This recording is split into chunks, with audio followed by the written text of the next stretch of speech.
Sobre una selva de cemento, unas barreras imaginarias atraviesan barrios y montañas, líneas que nos encuentran y nos dividen.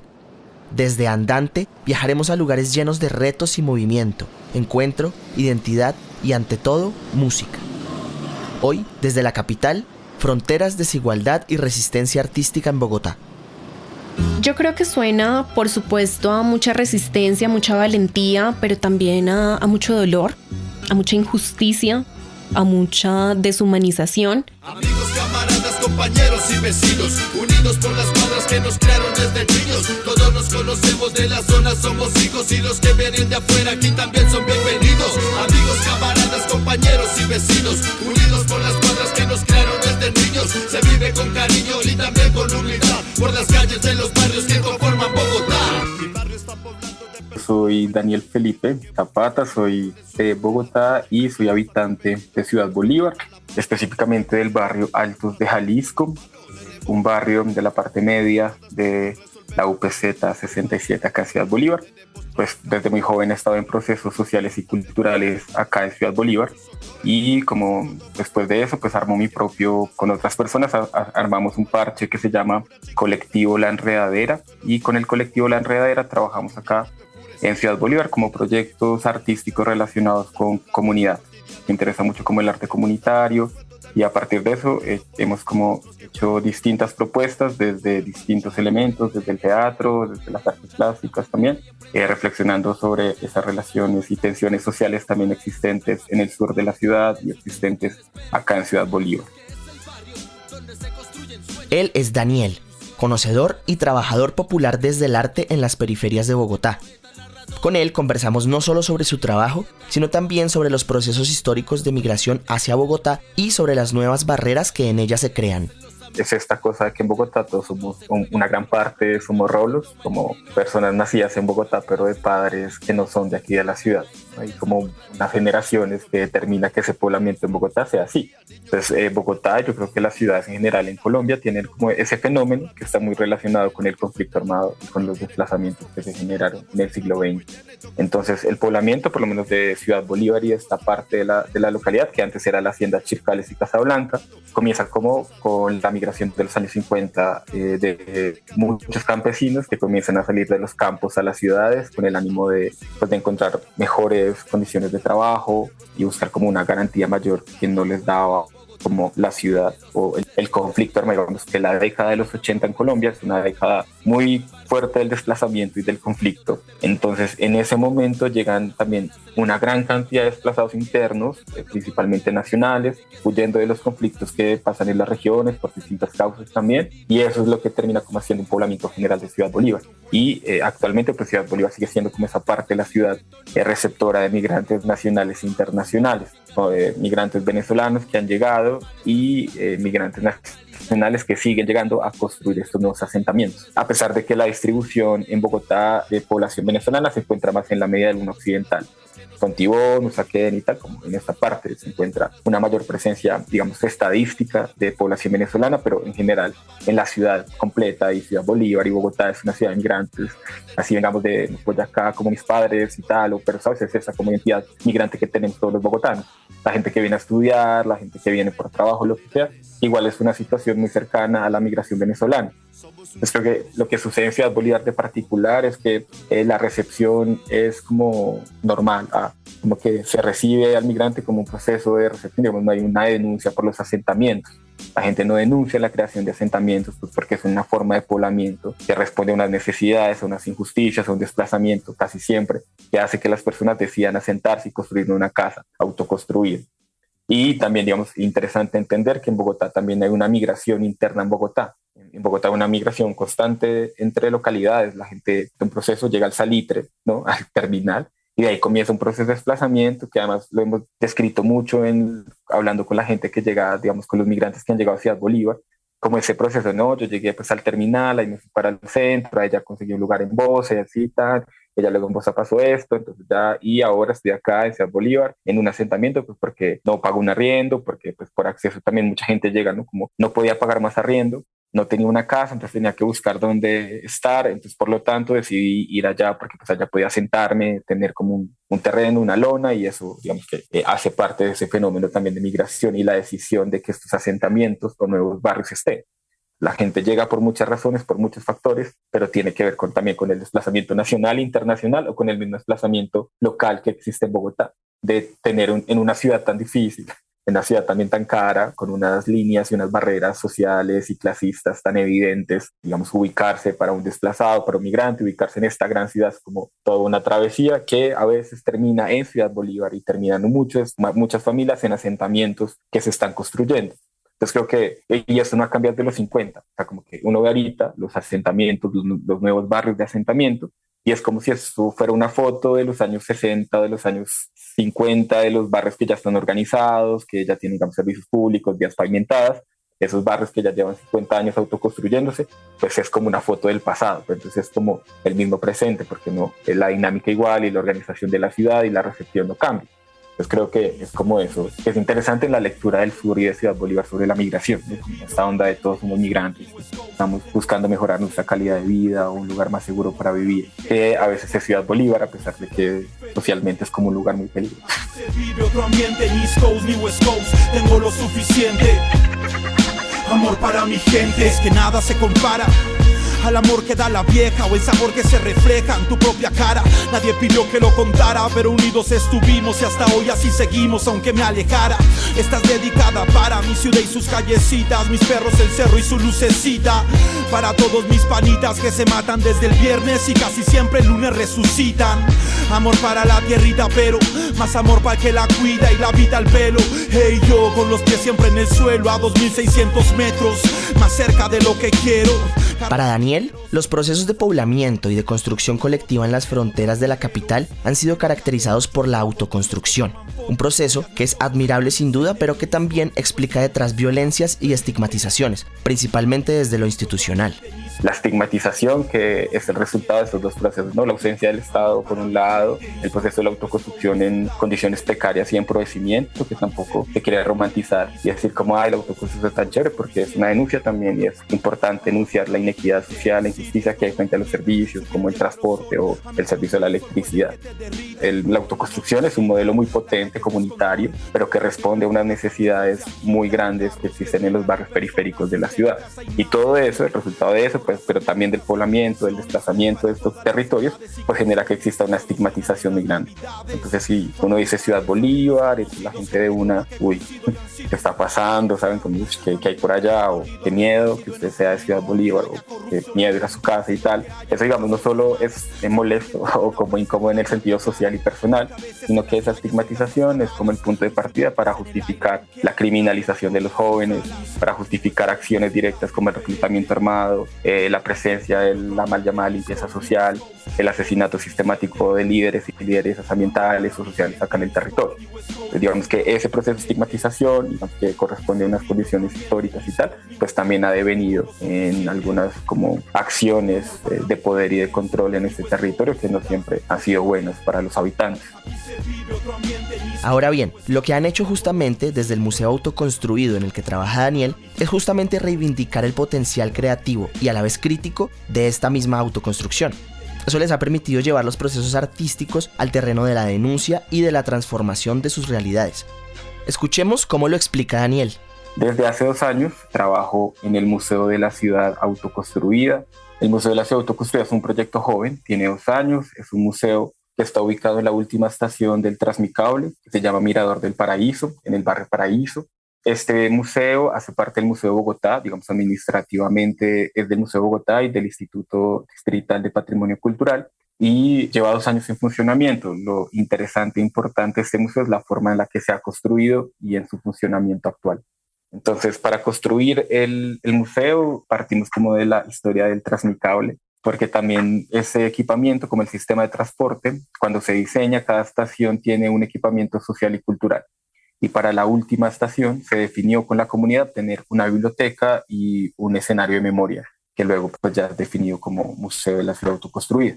Luego de que entregan el edificio, digamos con el Transmicable, ya conceptualmente comienza la realización del museo por parte del Museo de Bogotá, Ahí se crean un espacio de participación que es la Mesa de Memoria de Ciudad Bolívar, con quienes se definen como todos los aspectos curatoriales que tiene el museo. Como que la curaduría no fue impuesta, sino que fue construida colectivamente, reflexionando sobre las tensiones, las realidades, teniendo una postura política y de denuncia muy clara desde el principio, y así es que se construye el museo que hoy en día conocemos, y digamos que sigue en autoconstrucción y siguen pasando cosas para terminar de hacer y autoconstruir este museo, y todo ello con la comunidad.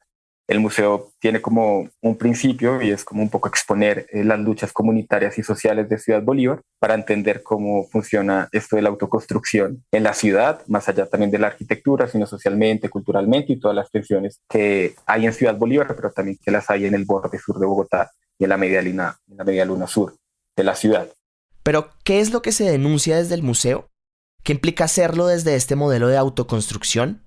Hay como maneras de entender estas denuncias y enunciaciones que tiene el museo, ¿no? Entonces, como hay un eje importante y es como entender que como punto de partida Bogotá es una ciudad que creció en un modelo de segregación arquitectónica y administrativa, ¿no?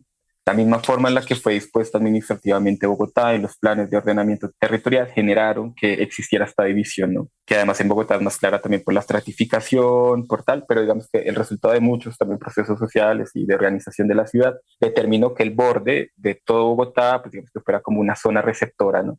Porque era una zona no planificada, entonces era mucho más fácil que los migrantes y las personas que llegaran se organizaran en esta parte de la ciudad que en barrios que ya estaban organizados o que estaban en un proceso urbanístico mucho más avanzado. Entonces, como en primer lugar, denunciar que esas características de la ciudad sí también determinó que en el sur de la ciudad o en las periferias de las ciudades pues llegaran menos servicios públicos, por ejemplo, que no existieran garantías frente a los servicios como la electricidad y el agua, que son, digamos, servicios que existen de manera organizada desde los años 40 y 50 en Bogotá, pero que aún en algunas partes autoconstruidas de Ciudad Bolívar pues no se tienen garantías por lo menos de acceso al agua potable o alcantarillado en algunos nuevos asentamientos que hay acá en Ciudad Bolívar, ¿no? Entonces, como primero entender la autoconstrucción como un fenómeno, digamos, también institucional frente a una ausencia del Estado, que es muy importante también denunciar, ¿no? La autoconstrucción no sucede si hay un Estado presente institucionalmente que determine de alguna manera la organización de la ciudad y el acceso a los derechos y a los servicios. Digamos que esto en la ciudad de Bogotá y pues por la razón por la que la periferia se construye de esa manera es por esa misma ausencia. Entonces es como entenderlo en ese plano para luego entender que la autoconstrucción no solo pues, se relaciona con esta manera de hacer y autoconstruir una casa o un territorio, pero la autoconstrucción también es un modelo social y comunitario. Estas necesidades estructurales, el acceso al agua son como necesidades tan grandes que la gente tenía que unirse para poder acceder a ellas, no de la manera legal o de la manera formal, sino pues de la manera más fácil de obtener ese servicio, pues que no se garantiza para todos y todas. La autoconstrucción también es un modelo social, comunitario, de organización para poder y demandar y como defender esos derechos que están y los que son ausentes también en este territorio. Bueno, pero ya todas estas, ¿dónde entra la música? ¿Cuál es el rol del arte en todos estos procesos?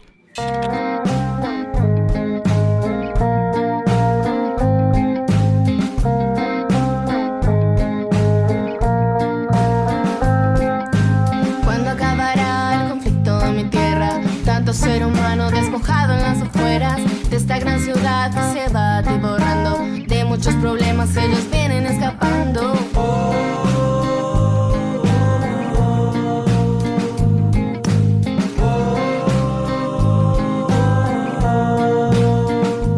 Igual como el arte y los museos, pues no son una respuesta inmediata a necesidades básicas o una respuesta a unas violencias estructurales, ¿no? Uno pues no puede como intentar pensar como que pues a partir de una reflexión subjetiva sobre algo pues se cambia una necesidad de agua potable o se accede a un servicio médico o se tiene garantías de derechos en este país. Entonces nada, como que el alcance más bien tiene que ver con lo simbólico. Frente a eso como que el arte no es una respuesta estructural, ¿no? Pero sí sirve para anunciar esa violencia estructural en algunos casos, ¿no? Igual sí sirve para denunciar, para representar, digamos de manera personal o colectiva, unos ejercicios como de desigualdad muy fuertes que existe, ¿no? Igual hablo de mi experiencia en particular porque bueno, hay muchas lecturas sobre los territorios y acá en Ciudad Bolívar también hay muchos artistas callejeros, de arte urbano, grafiteros que también tienen otra lectura sobre el arte y sobre la representación de Ciudad Bolívar. Pero igual el arte también en Ciudad Bolívar tiene un lugar también muy poderoso como en la transformación social y organizativa. Frente también a esta ausencia de servicios, pues también hay una ausencia de experiencias artísticas y culturales en el sur de la ciudad, porque igual eso es un acceso, es un derecho, pero que no se tiene por distintas razones, ¿no? Porque el teatro más cercano estaba antes en el centro, o porque ese es el primer museo que hay en la localidad y tal. Pues digamos que siempre fueron respuestas como muy comunitarias, también el arte, por eso digamos el arte comunitario acá está fuerte, todas las prácticas y festivales que existen antes de que existan todos estos festivales que existen desde los 80, el Festival de Teatro Comunitario, el Festival de Danza de Adultos Mayores, el Festival de Circo Comunitario, digamos que son como lugares de enunciación, pero también de organización política. Entonces el arte se vuelve también un mecanismo para representar, obviamente desde la individualidad, lo que puede ser un territorio, pero ya en lo colectivo significa una respuesta organizativa y una respuesta política para denunciar algunos elementos como la minería o denunciar elementos como la migración o la desigualdad o la injusticia social. Como que la materialidad y el objeto y la reflexión se vuelve como un medio para poder como hacer cosas también colectivamente, poder generar eso como espacios de transformación, por lo menos comunitarias, a partir del arte. Creo que es lo más interesante de todo lo que ocurre con este movimiento acá en Ciudad Bolívar. Es como los artistas y muchos parches están muy interesados en, claro, en la creación del objeto, en la representación como del objetual y tal, pero al mismo tiempo como pensando esto de la construcción de la comunidad, de cómo podemos hacer la educación artística o un derecho más plural. Esto también son brechas sociales y culturales que pues determinan las violencias, que no podemos cambiar, es decir, no tenemos la capacidad de cambiar estructuralmente algunas posiciones, pero sí podemos enunciarnos y tener un punto para reflexionar desde allí. Y la música se vuelve un lugar para anunciar también esas problemáticas, ¿no? La llegada, la expansión de la ciudad, el problema de Doña Juana. Es como que son situaciones de denuncia a través de la música, así como Mujeres de Chembelec y un montón de parches de rap, de jóvenes raperos, del parche hip hop de aquí de la localidad, que están haciendo eso, ¿no? Como música como para generar transformaciones, o para generar como cercanía con la gente. Un ejemplo claro de esto es el ejercicio que hacen las mujeres provenientes del Pacífico, quienes desde la música se encuentran para sentir y tramitar sus realidades ahora desde las fronteras de la ciudad capital. Así nos lo cuenta el mismo Daniel. Hay como un ejemplo que yo he pensado mucho. Hay una agrupación que se llama Mujeres de Chembelec. Ellas son una agrupación musical de música tradicional del Pacífico colombiano que están acá en Ciudad Bolívar. Entonces, un poco la historia de su organización tiene que ver con cómo a través de la música y de los cantos tradicionales, que ellos, digamos, no tenían un lugar aquí en Bogotá porque ya vienen viviendo, entonces habían dejado como las prácticas culturales allí. Cuando llegan acá a Ciudad Bolívar se comienzan a encontrar, ¿no? Como un grupo de mujeres afro en distintos escenarios y comienzan a pensar como, ay, pues qué falta, ¿no? ¿Qué falta esto? ¿Qué falta de esto que hacíamos allá? Y a partir de eso crean una agrupación. Y entonces a partir como del rescate de estos alabados, de estos sonidos del Pacífico, conforman la agrupación. Es una agrupación de 12 mujeres, cantautoras, que también tiene una canción muy específica sobre los asesinatos de los jóvenes de Ciudad Bolívar, que hace también esta agrupación sobre como este clamor afro, sobre el respeto de la vida. Entonces creo que es eso, ¿sabes? Como a pesar de que vienen del Pacífico colombiano, la música, el canto, la música tradicional, el folclore, se vuelve como un lugar común para poder organizarse. Y entonces son mujeres afro de distintas regiones del Pacífico que no se conocían en sus regiones, pues se conocen acá en Bogotá, y a partir de eso hacen toda una experiencia de una propuesta artística y musical, que es Las Mujeres de Chembelec, que además son tremendas. O sea, son músicas, ¿no? Y todas sus canciones son como una pasada. Por culpa de la violencia abandoné mis raíces, dejé mis padres y hermanos sin saber la suerte de ellos y me vine a Bogotá, a un mundo desconocido. Escuchábamos la canción, el alabado, llamado Por culpa de la violencia, interpretado justamente por Aurora Casierra y las mujeres de Echembelec, de Ciudad Bolívar. Un ejemplar ejercicio de sanación, denuncia y también fuerza colectiva desde la música del Pacífico colombiano en la capital. Pero Las Mujeres de Chembelec no es el único ejemplo. Hay toda una red de mujeres cantadoras y salvaguardas de la tradición afrocolombiana en Bogotá. y es que su labor desde las prácticas culturales y musicales es fundamental para la resistencia a las barreras y las fronteras socioeconómicas que crea la ciudad. Para esto, hablamos con Camila Zapata de Celelé, quienes realizaron una cartografía de estos procesos a lo largo de la ciudad. Escuchémosla. Yo soy María Camila Zapata, soy la coordinadora general de Celelé Plataforma Cultural. Además de eso, soy docente de la Facultad de Artes de la Universidad de Antioquia y ahorita estoy trabajando con el Ministerio de Cultura y con la Fundación Compás en la creación de la línea de arte y cultura.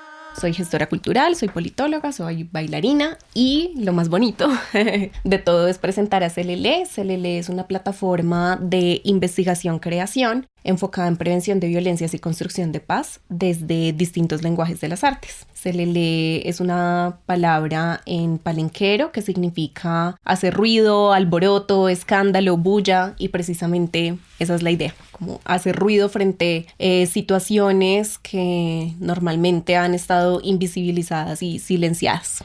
Pero ya entrando en materia, así caracteriza Camila la situación de la población afrocolombiana en Bogotá, lectura de la cual también surge este proyecto de caracterización.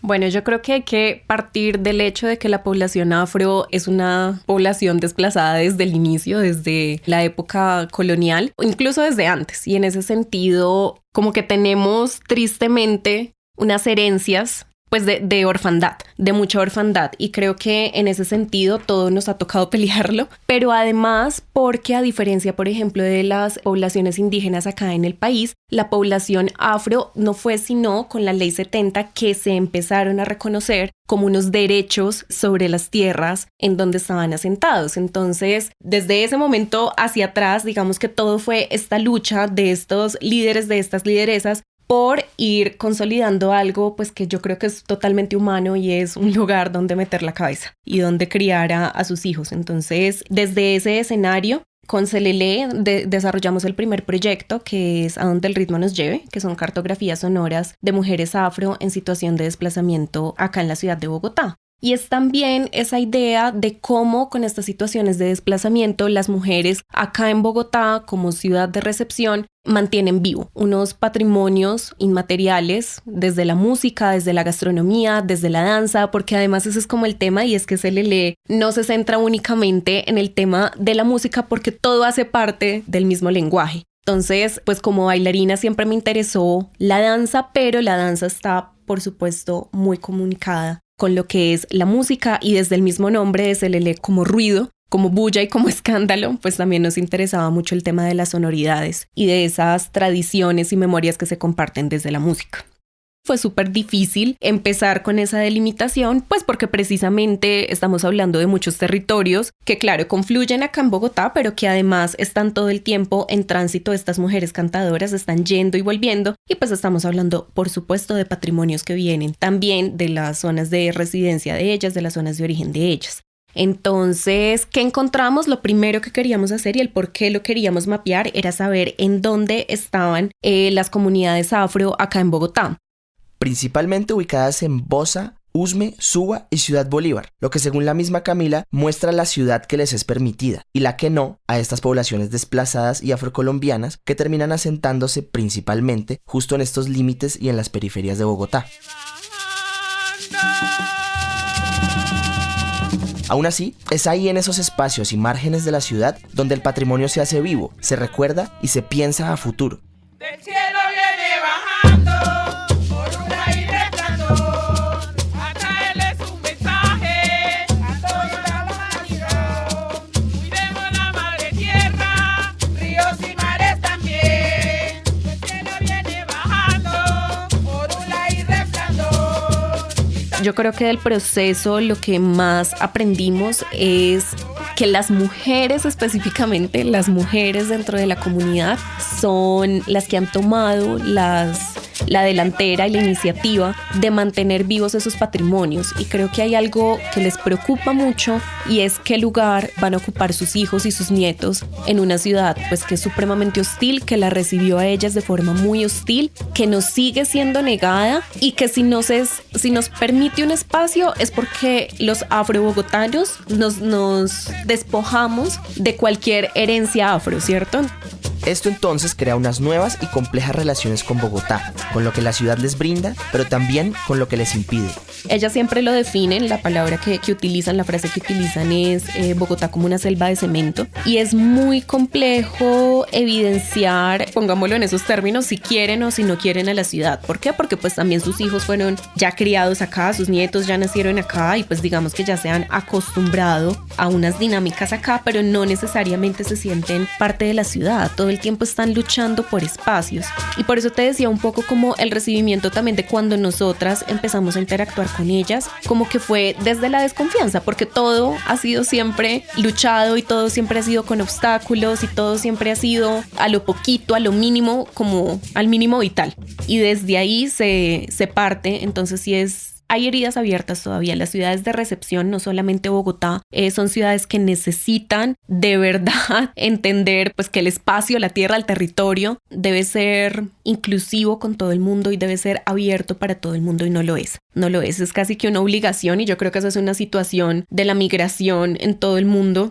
Y es como que, bueno, porque nos tocó, porque es decente no dejarles un mínimo de espacio, y esa no es la aproximación que se debe tener, porque a mediano y largo plazo genera demasiadas heridas. Entonces sí creo que para ellas no fue fácil, no es fácil, y lo que sí quedó supremamente claro cuando hablamos del futuro es que sí o sí todas quieren tener las garantías para regresar a sus sitios de origen.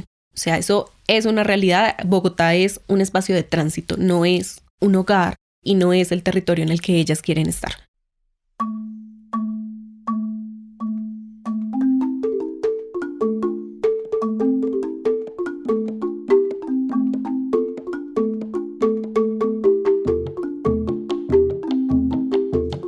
Sin embargo, sí se construyen espacios dentro de la ciudad donde pueden sentirse en casa y reafirmar su identidad. Son nuevos territorios y nuevas formas de vivir siendo afro en Bogotá.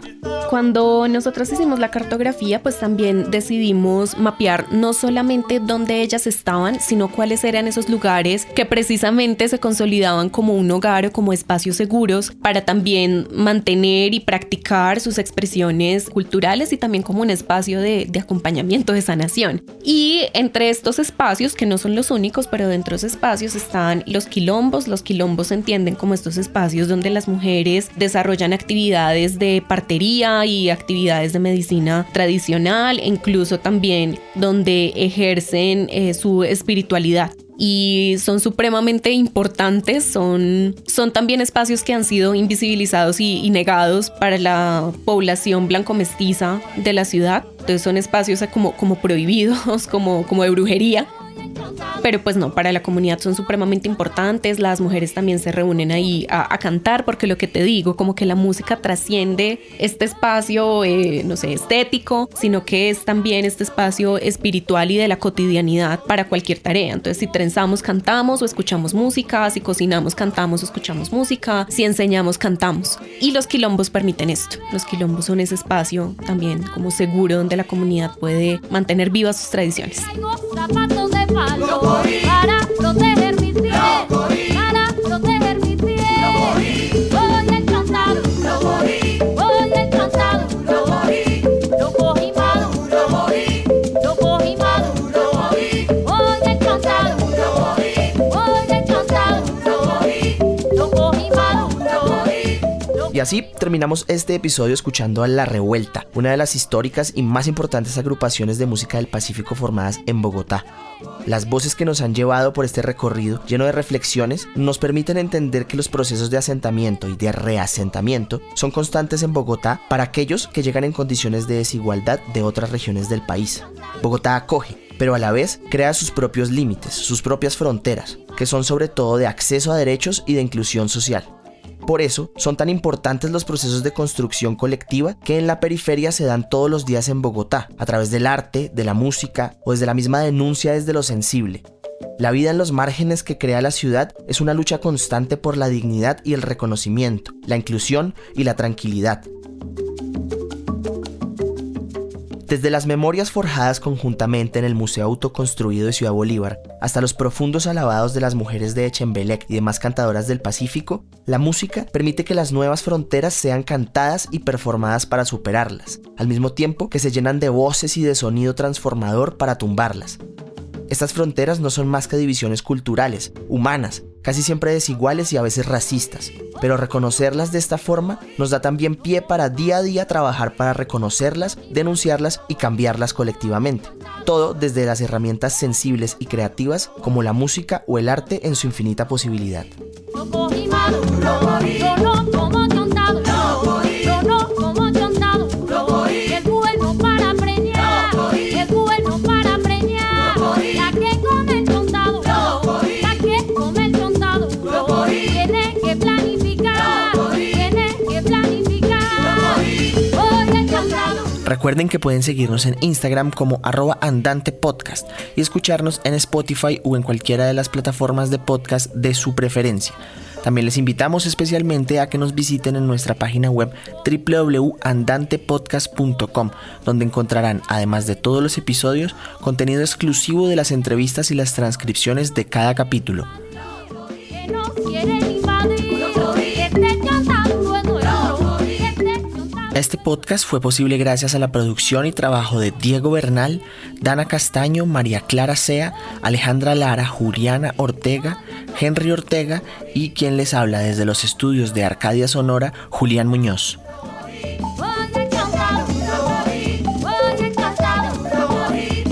La serie Andante, Fronteras en Movimiento, fue elaborada en el marco del programa de estímulos del Instituto Colombiano de Antropología e Historia ICANN 2023.